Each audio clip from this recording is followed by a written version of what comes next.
Complete multi starrer films ने अच्छा business किया है, लेकिन फिल्म की सक्सेस ने सिर्फ उनमें से सबसे बड़े स्टार को फायदा दिया है। कई स्टार्स की प्रेजेंस में भी सुपरस्टार ही बाजी मार जाता है। हाउसफुल 2 में रितेश देशमुख, जॉन अब्राहम, श्रेयस तलपड़े, मिथुन चक्रवर्ती, बमन ईरानी के साथ असिन, जरीन खान और शहजान पदमसी और कई और एक्टर्स ने मिलकर फिल्म को एंटरटेनिंग बनाने में कोई कसर नहीं छोड़ी। लेकिन फिर भी इस फिल्म को अक्षय कुमार की फिल्म के नाम से ही जाना जाता है। ऐसा ही कुछ हाउसफुल के साथ भी हुआ था। सारी लाइमलाइट अक्षय ही ले गए थे। गोलमाल, गोलमाल रिटर्न्स और गोलमाल 3 भी मल्टी स्टारर थी और तीनों हिट भी हुई। लेकिन इनकी सक्सेस का क्रेडिट ले गए अजय देवगन। अरशद वारसी, शर्मन जोशी, तुषार कपूर या श्रेयस तलपड़े जैसे को एक्टर्स को रिकॉग्निशन तो जरूर मिली, लेकिन उस पैमाने पर नहीं जिस तरह से अजय को मिली। आमिर खान की 3 इडियट्स ने तो कई बॉक्स ऑफिस रिकॉर्ड्स ब्रेक कर दिए। The film was all about 3 idiots, यानी कि आमिर, शर्मन और आर माधवन। लेकिन इस फिल्म से शर्मन और माधवन को शायद ही रिलेट किया जाता है। सबसे पहले तो आमिर खान का ही नाम आता है, यानी मल्टी स्टारर की सक्सेस के पीछे भले ही आज कई एक्टर्स की मेहनत जुड़ी हो, लेकिन क्रेडिट ले जाता है मल्टीकास्ट का सुपरस्टार। रोल और एक्टिंग भले ही बाकी स्टार्स का हो उतना ही इम्पोर्टेंट, लेकिन सुपरस्टार की मौजूदगी बाकी सबको ओवरशैडो कर ही देती है। एक और ट्रेंड है जो बॉलीवुड में चल रहा है, वो है 100 करोड़ मल्टी स्टारर्स का। But at the end of the day it's the hero, the main lead who walks away with the credit. ये कैसा फॉर्मूला है? हम सुपरस्टार्स की बात कर रहे हैं जो 100 करोड़ ले लेते हैं, जो प्रोड्यूसर्स और डायरेक्टर्स को नहीं मिलता है।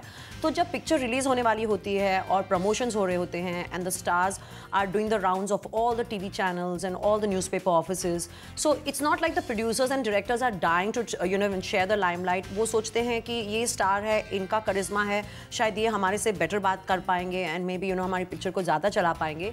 तो जो फिल्म मेकर्स हैं वो खुद, जो डायरेक्टर्स हैं वो खुद ही आगे आने के लिए तैयार नहीं हैं and they are only pushing forward the biggest star. So it's but natural कि अगर पिक्चर हिट हो गई तो the most credit is going to go to the film star, because he has been the one who has been the face of the film, he has been the one who has been promoting the film, and then when the price goes up it's obvious it's gonna go to him.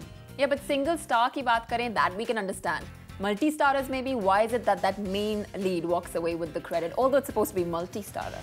Well, Supreet, आजकल एक trend change हो गया है। एक ज़माना होता था जब मल्टी स्टारर्स होते थे, means you could see Amitabh, Vinod Khanna and I don't know who all, like the complete top superstars in one movie. I remember there are so many movies when like we were growing up that would have like 10 superstars together. Probably the last one I remember where 2 really टक्कर के superstars came together was Shahrukh and Salman Khan in Karan Arjun with Rakesh Roshan directing the movie.